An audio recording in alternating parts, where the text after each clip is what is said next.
Tosca apresenta O Dragão do Norte. Escrito, narrado e produzido por Rodrigo Espírito Santo.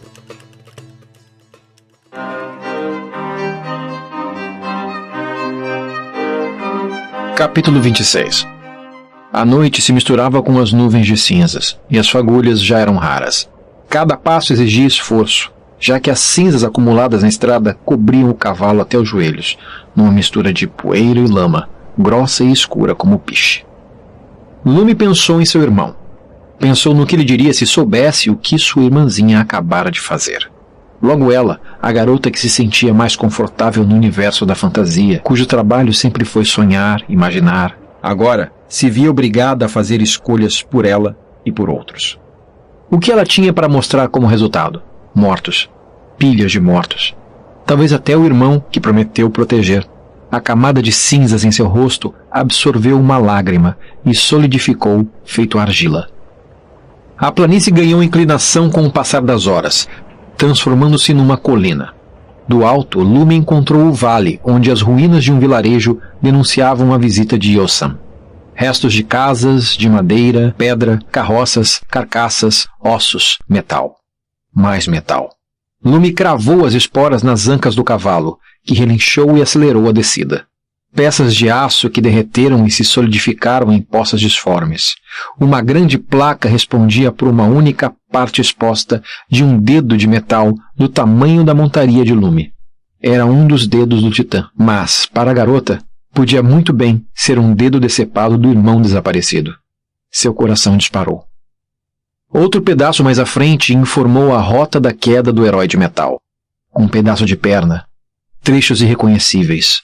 O tórax. Lume apeou e correu até o brasão do reino de Veracruz. De perto, o estrago era ainda mais aterrador. Toda a estrutura da cabine do cavaleiro tinha sido completamente destruída.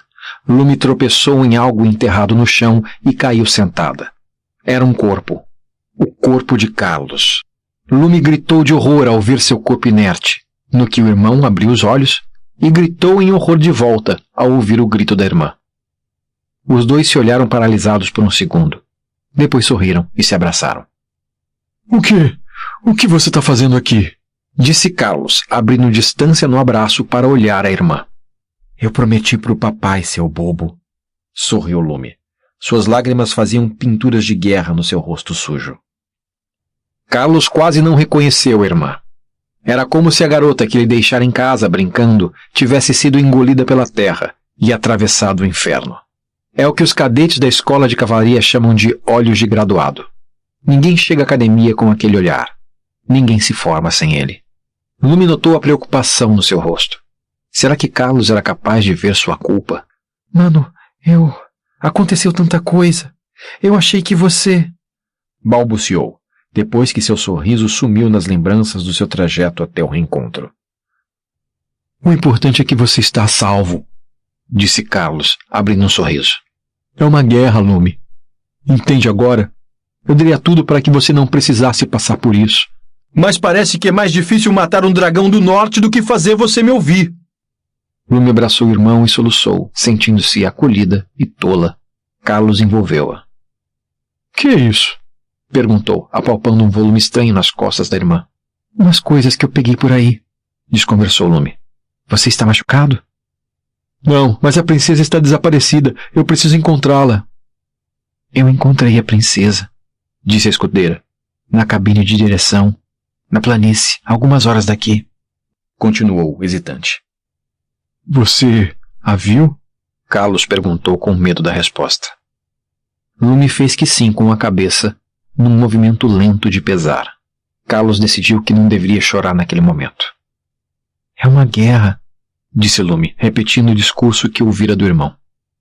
Carlos mergulhou num silêncio, sentado no chão, desenhando com o dedo indicador formas abstratas nas cinzas. Lume se lembrava da vez em que a filha do rei visitara São Sebastião.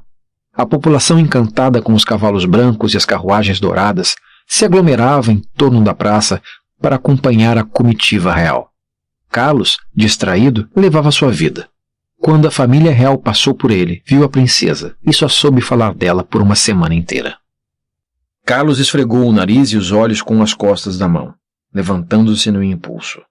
Olhou para Lume e depois para a colina. Você disse que veio daquela direção, disse, apontando para as pegadas nas cinzas.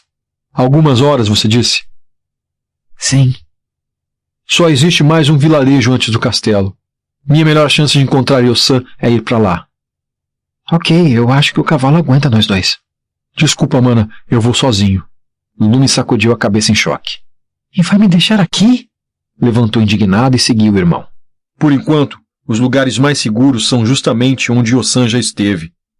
Eu não acredito nisso. Será que você não entende? A gente é uma equipe. Carlos olhou para sua irmã com carinho. A gente nunca vai ser uma equipe.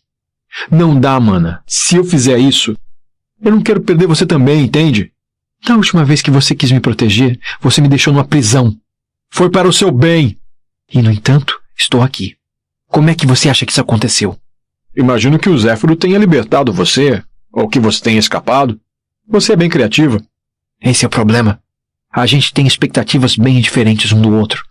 Eu não sou mais a menininha da cabine de ferramentas. Você sempre será, interrompeu Carlos. Estão todos mortos, disse Lume. Todos quem? Perguntou Carlos. Todos em Ouro Negro. Todos morreram, por nossa causa. Carlos levou a mão à cabeça e começou a andar na direção do cavalo. E os elfos da mina? Zéfiro usou a gente para conquistar o território deles, disse Lume, tentando acompanhar o passo de Carlos. Você não sabe o que está dizendo, respondeu o irmão. Eu matei a princesa! Gritou Lume. Carlos parou. Lume também, alguns passos atrás. O cavaleiro se virou lentamente e a encarou. Como é? Ela não sobreviveria. Eu não quis deixá-la sozinha, respondeu Lume, entre o pavor e a vergonha. Carlos puxou a espada. Lume deu um passo para trás. E você não foi atrás de ajuda? Não tentou salvar a herdeira do trono? Não daria tempo, suplicou Lume. Quem te deu o direito de decidir pela vida dos outros? Mas o código do cavaleiro... Você não é cavaleiro! Cortou Carlos. Por favor, mano, disse Lume aos prantos.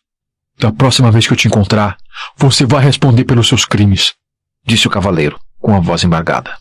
Lume tentou balbuciar algo, mas só conseguiu chorar. Carlos subiu no cavalo e partiu, sem olhar para trás. Sua irmã caiu de joelhos, soluçando, ao lado da carcaça do titã.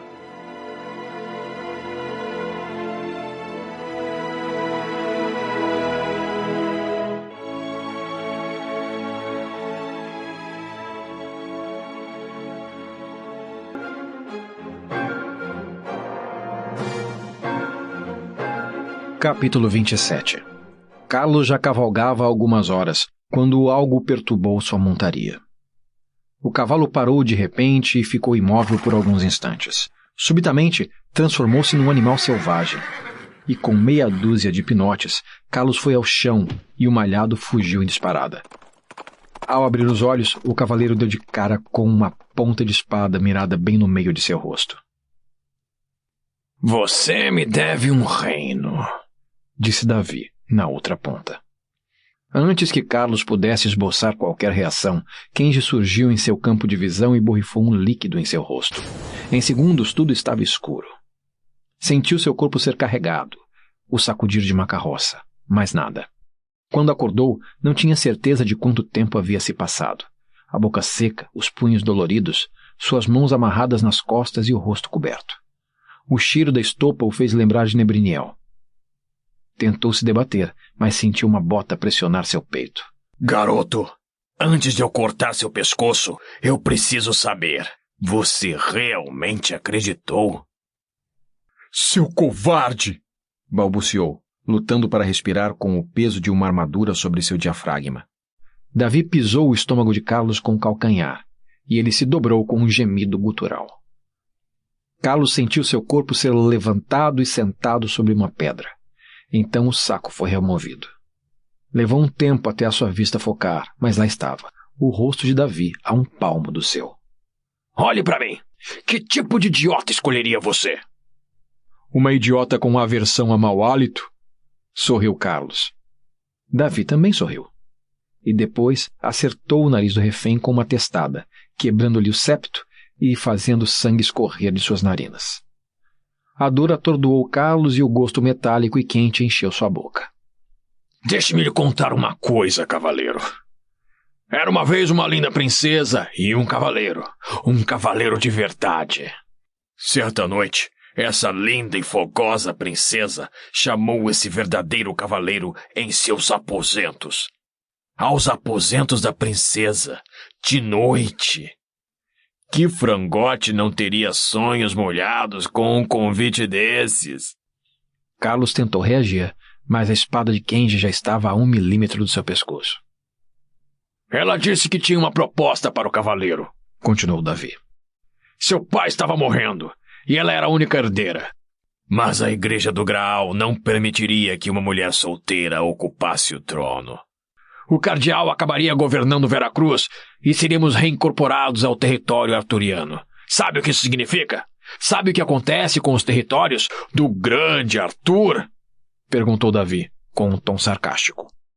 Carlos não respondeu. Não é boa coisa. Todos os pandorianos que eles não conseguem destruir são exportados para o território do Novo Mundo, como Veracruz. Só não recebemos mais monstros porque há um rei aliado na região. Sem ele, esse reino seria tomado por pandorianos incontroláveis. Uma filial do inferno na Terra. Acontece que Dom Pedro é velho. Em breve, o trono estará vago. A solução? Arranjar um marido para sua princesinha. Mas é aí que a coisa complica. O cheiro de queimado. Carlos olhou para o céu. Cinzas caindo como neve. Por que ela não se casou com um nobre? Você pergunta. Porque o cardeal não é idiota e seu trabalho é garantir os direitos do Arthur. Convenhamos, se tem alguém que conhece casamentos de conveniência é o cardeal. Um novo rei só seria aceito se provasse ser merecedor do cargo. Teria que ser um herói da pátria. Teria que ser um cavaleiro de verdade, como manda a tradição. Então, ela me pediu para atrair um pandoriano. Algo bem grande e ameaçador. Algo que poucos ousariam combater. Um dragão do norte. Carlos parou de planejar sua fuga e sentiu seu estômago revirar. Eu e Kenji fomos ao norte e, usando dardos de fúria, atraímos o maior dragão de todos, Yossam. A pulsação de Carlos começou a acelerar. Só podia ser mentira. De acordo com o plano, ela me daria o edital e eu mataria a fera e pronto. Veracruz teria seu novo rei. E Arthur e sua corte seriam obrigados a manter o tratado de autonomia. Todos felizes. Mas aí você apareceu, com seu plano covarde de usar um couraçado gigante. Mulheres. Acho que ela pensou que você seria um rei mais maleável, não sei. Só sei que nós dois somos usados nesse jogo de tronos, meu caro. Carlos deixou sua boca encher-se de sangue e cuspiu tudo na cara de Davi. Kenji acertou um soco na sua mandíbula. Davi limpou o rosto com as costas da mão. Viril! Kenji girou os ombros do prisioneiro e o colocou de frente para o outro lado da pedra. Carlos viu a origem das cinzas que caíam sobre eles. Era um vale em chamas.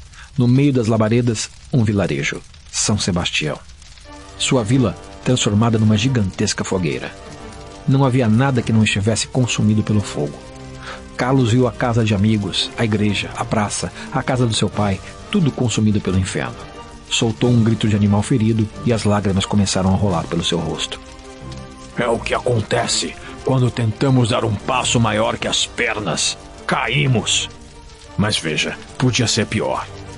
Você perdeu uma vila e eu que perdi um reino. Sussurrou Davi no seu ouvido. Carlos soluçava a morte de tantas pessoas, tantos rostos conhecidos. Seu pai. E sabe o que é pior? Yossam ainda nem chegou por essas bandas. Tivemos que fazer tudo sozinhos. Da próxima vez que escolher um escudeiro, sugiro que deixe o nepotismo de lado. Os talentos de Kenji como alquimista têm sido muito úteis. Ah, desculpe. Sabemos que não vai haver uma próxima vez. Você morre essa noite. Uma outra borrifada e tudo fica escuro novamente. Quando Carlos acordou, sentiu os braços e tornozelos doloridos e dormentes. estava amarrado de pé em um poste, no meio de um desfiladeiro de paredes muito íngremes. O cavaleiro conhecia a garganta da viúva.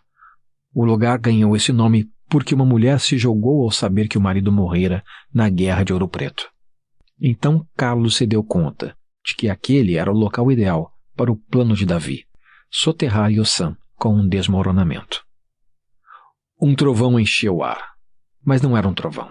Era algo mais agudo, mais orgânico. Era o grito de um dragão enfurecido. A terra começou a tremer. Tremeu mais uma vez, e outra. Eram passos de algo grande. Logo, galopes de um cavalo em disparada ecoaram pelo desfiladeiro. Kenji surgiu cavalgando a toda velocidade, disparando flechas contra algo que o perseguia. Cada tremor desequilibrava a montaria do escudeiro, fazendo sua pontaria ainda mais difícil. Então, a cabeça de Yossam se pronunciou desfiladeiro adentro. Carlos ficou petrificado. Sua paralisia foi interrompida quando o tronco onde estava amarrado tombou de lado, levando-o ao chão. Davi não tivera tempo para cavar um buraco fundo bastante e os tremores de terra acabaram afrouxando o poste. Carlos balançou o corpo de um lado para o outro até colocar o poste entre ele e o dragão. E um clarão infernal tomou o desfiladeiro. Carlos respirou fundo e fechou os olhos. O som de algo caindo ao seu lado. O corpo de Kenji, carbonizado. Seu cavalo em chamas caiu alguns metros adiante. Os tremores foram ficando mais fortes e pararam subitamente. Carlos abriu os olhos e viu o céu além do desfiladeiro, e seu campo de visão foi tomado pelas presas de Yossam. Seu hálito quente como uma fornalha fazia a pele de seu rosto formar bolhas. O cavaleiro virou o rosto para a terra e notou que as cordas que o prendiam estavam frouxas, queimadas pelo fogo do monstro. Com um movimento brusco, soltou-se e correu. Uma explosão cobriu a encosta e pedras começaram a chover. Pedregulhos, pedras, rochas do tamanho de casas. Uma delas esmagou a cauda de Yossam. Outra acertou as costas do dragão. Uma terceira prensou sua asa esquerda contra a parede do desfiladeiro. O monstro rugia e se sacudia, fazendo com que mais pedras se soltassem. Uma parte considerável da garganta desmoronou sobre o monstro, que quedou inerte, soterrado. Apenas parte do focinho ainda estava exposta. Carlos se arrastou milagrosamente para fora do desfiladeiro. Pedras de diversos tamanhos causaram cortes, luxações e alguns ossos quebrados. Ele não conseguia mover o braço esquerdo, atingido por um pedregulho do tamanho de um bezerro. Um estilhaço acertara em cheio seu joelho ferido, levando-o ao chão. Um corte fundo da cabeça sangrava profusamente. Arrastava-se puxando o corpo com a mão direita e arfando de exaustão e dor. Uma bota pisou em sua mão. Quem diria que matá-lo seria mais difícil que a um dragão? Disse Davi, puxando a espada. Mas tudo tem um fim. Até sua sorte de principiante. Carlos balbuciou algo, quase sem forças. O quê? Cuidado? É isso? Com o quê? Tem certeza que quer me dar conselhos? Disse Davi. Carlos insistiu. Era algo relacionado com o cuidado, o perigo ou algo assim. Uma ladainha repetitiva, ininterrupta, insistente.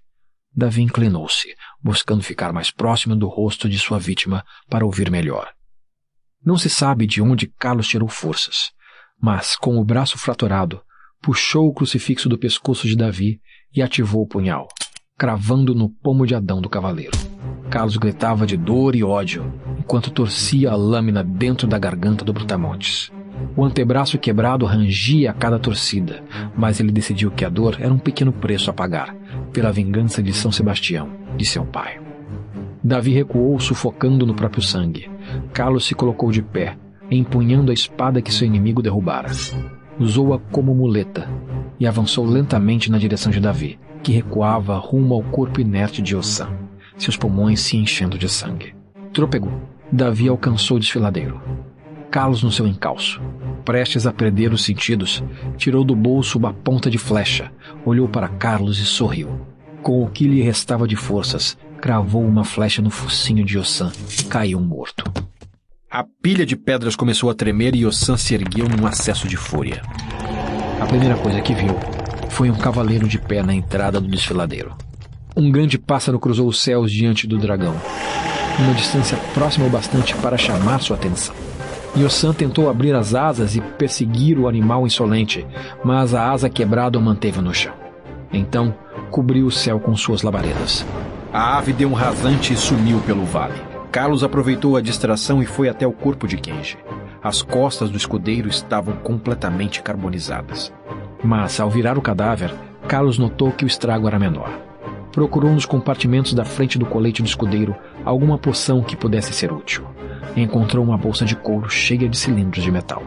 Abriu um deles e o barulho como um chocalho de cobra aumentou gradativamente.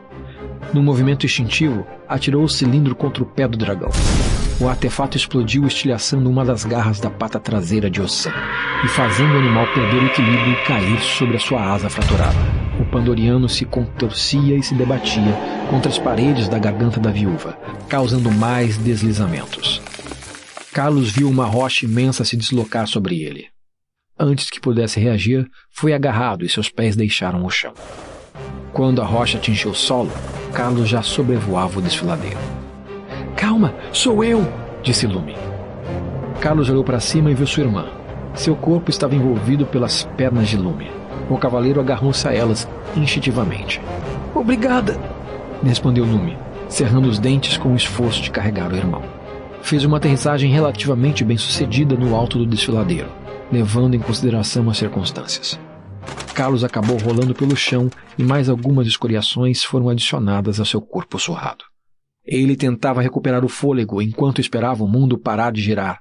Lumi já estava de pé ao seu lado, uma estrutura semelhante a asas em suas costas. Grandes como as asas de borboleta, mas retráteis como as de um morcego. Apesar de cobertas de um material ocre, cintilavam sob a luz do luar com uma luminosidade furtacor, tal qual as teias de aracnas. "Você está bem? Me dá uma dessas bombas, rápido!" disse Lumi, estendendo a mão. "Onde é que você conseguiu essas asas?" perguntou Carlos, enquanto entregava a bolsa para a irmã. "Transformei crise em oportunidade", respondeu, piscando o olho para o irmão. Uma das patas do dragão emergiu do desfiladeiro e se cravou com um estrondo a poucos metros dos dois. Lumi acionou uma bomba e jogou por entre as garras. Uma explosão de lascas de unha e carne foi seguida por um tremor de terra e um rosnado agudo quando o dragão caiu dentro do desfiladeiro. "A gente precisa sair daqui", disse Carlos. "É uma questão de tempo até ele acabar com a gente." "Não, mano, eu preciso sair daqui", disse Lumi, quando uma labareda gigante acendeu do fundo do desfiladeiro. Antes que o dragão retornasse, Lumi acionou outra bomba e jogou em sua direção. O cilindro quicou, rolou, caindo do penhasco, mas não houve explosão. Pelo jeito, os truques de Kenji também eram passíveis de falha, vez ou outra. Lumi checou a bolsa do escudeiro. Não havia mais cilindros. Apenas alguns vidros e pontas de flecha. A cabeça de Yosan surgiu encarando os irmãos. Ele encheu os pulmões de ar. Lumi puxou uma alavanca e suas asas se fecharam num formato côncavo, como uma águia protegendo sua prole, e envolveram Carlos. O dragão cuspiu o conteúdo de um vulcão sobre eles. Lumi sentiu o calor engolfando suas asas e aquecendo gradativamente sua estrutura. Quando as chamas cessaram, Lumi correu ao longo do desfiladeiro, ganhando velocidade, abrindo as asas e chamando a atenção de Yosan, que as seguiu fazendo bolas de fogo explodirem no seu encalço, cada vez mais próximas. E então Lumi mergulhou do penhasco. Asas juntas ao corpo, ela se aproximava do chão quando abriu os braços e passou a planar num rasante, recuperando altitude e atraindo Yosan para fora do desfiladeiro e para longe de Carlos. O vento gelado no rosto aliviava o calor dos disparos do dragão em seu encalço. A garota voadora usou o peso do corpo para curvar sua trajetória, retornando para Yosan. O dragão alternava seus ataques e rugidos com pausas para aspirar e preparar o próximo ataque. Lumi precisava calcular bem seus próximos passos. Yosan cuspiu projéteis flamejantes grandes como elefantes, e Lumi corrigiu sua rota de voo num zigue-zague. Esquerda, direita. Uma direita muito rente fê-la entrar num parafuso e quase perder o controle. Então, Yosan ficou sem ar. Hora do ataque. Lumi soltou os controles das asas. Mergulhando na direção da boca do dragão, atirou a bolsa dentro de sua gigantesca garganta. Yosan sequer percebeu o conteúdo arremessado em seu esôfago. Na sequência, Lumi arremessou a última fúsula de aracna, antes de voltar aos controles da asa e arremeter. A fúzula seguiu o mesmo caminho da bolsa e estourou na boca de Ossan, espalhando seu conteúdo viscoso pelas presas, pela língua e pelo fundo da garganta do monstro. Ossan fechou a mandíbula instintivamente com o gosto amargo do fluido. E não conseguiu mais abrir. Tentou usar as garras para abrir a própria boca em vão. Balançava a cabeça no ar, batia a mandíbula no chão, gemia e tremia. De repente, sua expressão mudou. Era como se tivesse entrado num transe. Ficou subitamente muito quieto e imóvel, exatamente como acontecera com o cavalo de Carlos. O veneno de Kenji começou a fazer efeito. Ossan percorreu a planície com um olhar e avistou Lume já pousada a algumas centenas de metros dali, olhando para ele. O poderoso dragão do norte olhou para aquele minúsculo inseto, aquele mosquito. A garota o encarava num duelo. O veneno de Kenji alcançava a corrente sanguínea de Ossan e a sua fornalha ardeu como nunca. O dragão soprou todo o fogo que tinha dentro de si. As labaredas encontraram a mandíbula fechada e se acumularam ao longo do pescoço, que começou a brilhar incandescente, até explodir, espalhando um rastro de carne, ossos e fogo em todas as direções. O corpo desmoronou decapitado, levantando uma grande nuvem de poeira. Um pedaço do crânio retornou ao chão depois de alguns segundos, como um meteoro em chamas. Cercada de morte e destruição, Lume não comemorou. Sentiu os joelhos fraquejarem e sentou por um instante. Sem altitude para planar, a escudeira caminhou de volta para o topo da garganta. Chegou com o amanhecer ainda nublado pelas cinzas. Carlos não estava lá. Ao perceber o chão marcado de sangue, correu em desespero, gritando o nome do irmão. No local onde o vira pela última vez, um bilhete preso no chão com uma faca élfica. Agora você está só. Justiça. Nebriniel.